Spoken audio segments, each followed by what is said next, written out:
but I want to talk about the panelists, who I hope will do most of the talking tonight. And we're going to talk about nonviolent conflict resolution. So I'm starting with you, Emily Linnemeyer.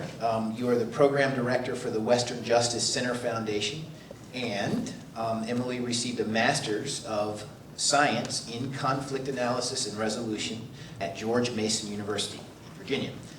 Also interned with the City of Los Angeles Human Relations Commission, worked on a safe passage program for students at Locke High School, and also with the Asian Pacific American Dispute Resolution Center. Emily Linnemeyer. Adrian Faree is the Assistant Director of Jail Enterprises at the Los Angeles County Sheriff's Department.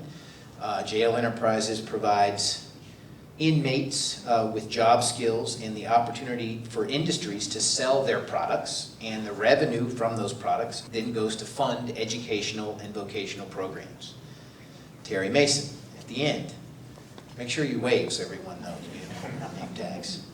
Terry Mason is an actor, a singer, dancer, local Los Angeles bands, and has been in national tours of Annie, 42nd Streets, and Cats, and has been involved with the Peace Alliance since 2005. And Tasha, right here, Tasha Oldham, is the director of Change is Gonna Come, putting together what we saw up on the screen just now. She's an Emmy Award-nominated, award-winning filmmaker. Her directorial debut was The Smith Family, which aired on PBS, the BBC. More than 6 million people around the world saw that. It won an AFI Film Award, and it won a coveted Directors Guild of America Award for this woman. Thanks for joining us. Thank all four of you for joining us. And we want to talk about nonviolent conflict resolution tonight. And I'd like to start with Emily, just to tell us what that is. But, you know, just tell us a little bit about yourselves, a little bit about your work. We want to hear from everybody, but let's start with that. Great, thank you. And I thought actually, I brought this quote, I thought in honor of Human Rights Day, I'd read a quote by Eleanor Roosevelt, who is one of the great pushers of the UN Declaration of Human Rights, which is the anniversary that's being celebrated today. And these remarks she made at the United Nations on March 27th of 1958. Where, after all, do universal human rights begin? In small places, close to home. So close and so small that they cannot be seen on any map of the world. Yet they are the world of the individual person, the neighborhood he lives in, the school or college he attends, the factory, farm, or office where he works. Such are the places where every man, woman, and child seeks equal justice, equal opportunity, equal dignity, without discrimination. Unless these rights have meaning there, they have little meaning anywhere. Without concerted citizen action to uphold them close to home, we shall look in vain for progress in the larger world. And I think if you substitute the word peace for human rights in this quote, I think it would fit equally well. So peace begins in the small places close to home. It begins with us. Part of the problem is that we're not necessarily innately born with skills to create peace. And in fact, conflict resolution are skills that you have to learn. And so I would say nonviolent conflict resolution is something that there has to be a structure in place to teach people. And so some of what we do at the Western Justice Center is we work with different community organizations. I mainly work with schools on kind of bringing these skills to people. We work a lot in the schools here in Pasadena on creating peer mediation and dialogue facilitation programs so that students can lead themselves in resolving their own conflicts. And that's, I think, really important to empower people to have the skills to resolve their own conflicts so that when things arise later, they have these skills then to address things.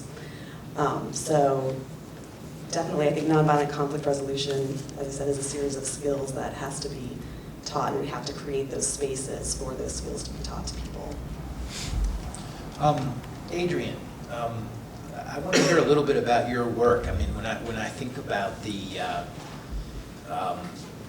what we just heard from Emily, and then flipping it straight into a law enforcement, like a correctional context. It's sort of like the trenches, but talk a little bit about this program and the things you've been working on. Well, the words conflict resolution are coming even into the sheriff's department, and there is some resistance to it if you think about the street cop and how he interfaces. Conflict resolution is a different strategy that they haven't been taught, at first bat. But the sheriff is very interested in conflict resolution, and he has required right now that there be conflict resolution between community members and the actual deputies that may have been complained against, for example. So there is direction right now. If a community member had a problem with a deputy, they actually sit down with a lieutenant and they get to hear each other out. So it's like a mini version of what restorative justice is all about. In restorative justice, there's programs up in Washington and started up in Canada and all those kinds of things. And that's where you take the victim and you take the perpetrator and you bring them together to actually, the victim gets an opportunity to vent and to explain what were the consequences of what happened, and the perpetrator has an opportunity to explain why they did what they did. And a lot of times where we might take something personal, it's nothing about the victim. It has to do with maybe a lack of money or the way they were treated or how they learned to treat, how to resolve conflict in their own lives. And so there's some really interesting programs, for example, like in Baltimore right now called community conferencing. Can I just share that? I want to share. Community conferencing in Baltimore, there's this little clip that if you go online to watch it, it's just incredible. There's a woman, you remember? There's a woman sitting there and they bring the guy in and he had stolen her car. And she is just going off on him saying, do you know what happened the day you stole my car? And she's just, venting completely. And the guy's just looking at her like, oh, I had no idea that would happen to you. And he said, I just don't have a job. And she says, you don't have a job, I'll get you a job and then you can pay me back. So it was interesting that they had an opportunity to resolve their conflict, and that's what that was about. And there was lots of stories like that resolving, but they had an opportunity to face each other where it's not just punitive, you lock them up and you throw them away. So. I hear a lot of you laughing, and it was rude of me not to invite audience members into this discussion. If you have a question, if you have something to add, raise your hand. We have extra mics, and if anybody wants to say anything at any point during this, feel free. But I'd just like to keep this rolling.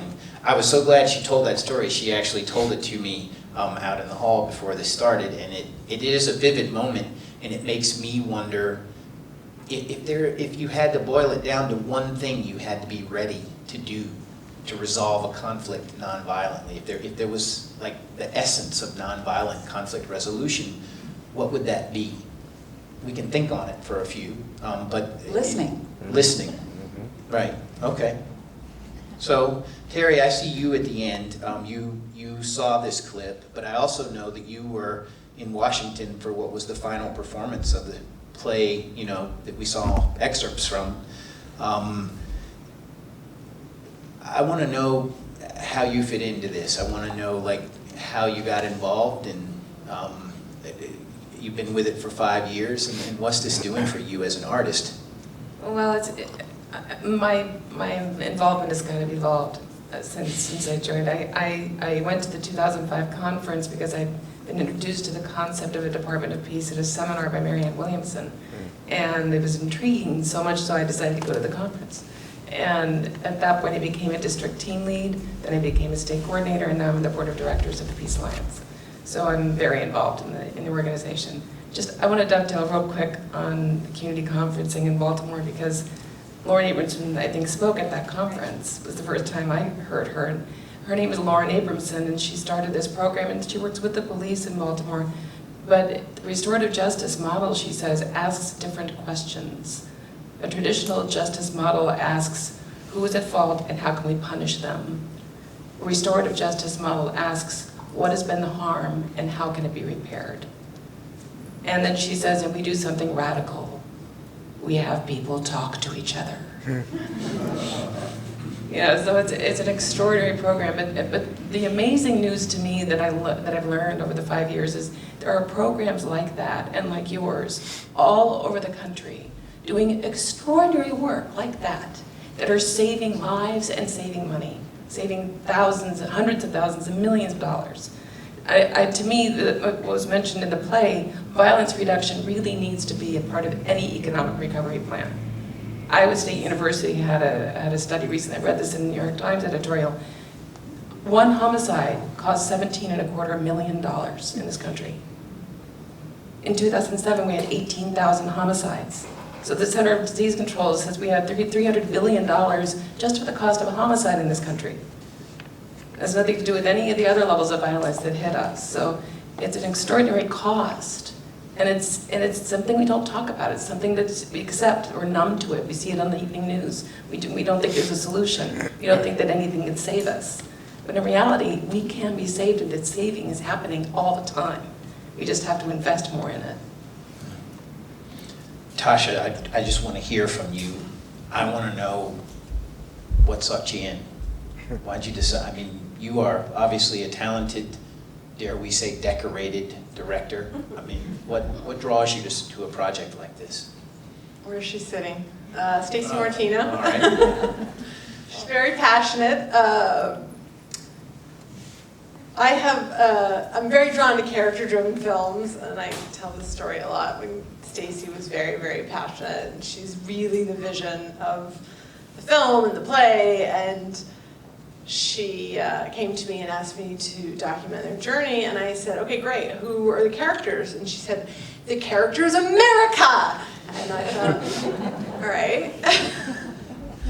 And I had no idea what I was getting into. I am not political, I'm driven by story, and I thought, okay, I went to some rehearsals, and Stacey and Adrian had the foresight to introduce NBC to the actors and the crew who was going to be on the journey, which was a fascinating experiment where everyday people are really trying to learn these skills and kind of being thrust upon them makes for really interesting cinema. You know, it's not how we speak, and these teachers had a way, and they reacted, and I had no idea that we would be going on this journey. You know, it's kind of in some ways a filmmaker's dream that, you know, everyone's going to turn on each other and they're fighting peace.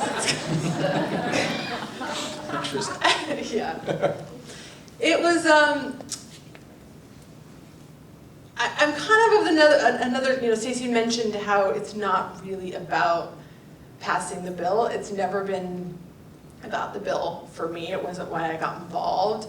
What I am very passionate about is service and making a difference and change. I thought when I grew up that I wanted to be, you know, Steven Spielberg, and I kind of fell into documentaries and telling people stories, and Stacey calls it like the dirty little secret of making a difference in the world. And there is no power and there's no amount of money that is that feeling of like you've affected someone else's life, or you've, you know, perhaps allowed them to think a little bit differently, or just altered in some way their trajectory. After I made my first film, I went off and made, you know, a funny, silly little Romp in the Hay, and I was just like, yeah, not for me. I want to change lives. I want people, like the greatest compliment someone can give me is, I cannot get your film out of my head. And I want people to be thinking about these issues, whether it's, you know, a Department of Peace and Nonviolence, or AIDS, or homelessness, or whatever, but do something. We all care about something. Whether you think that the Department of Peace should happen or not, there's something in your life. You can write a letter, you can do an hour a week, you can do something to make a difference. That's what I'm passionate about.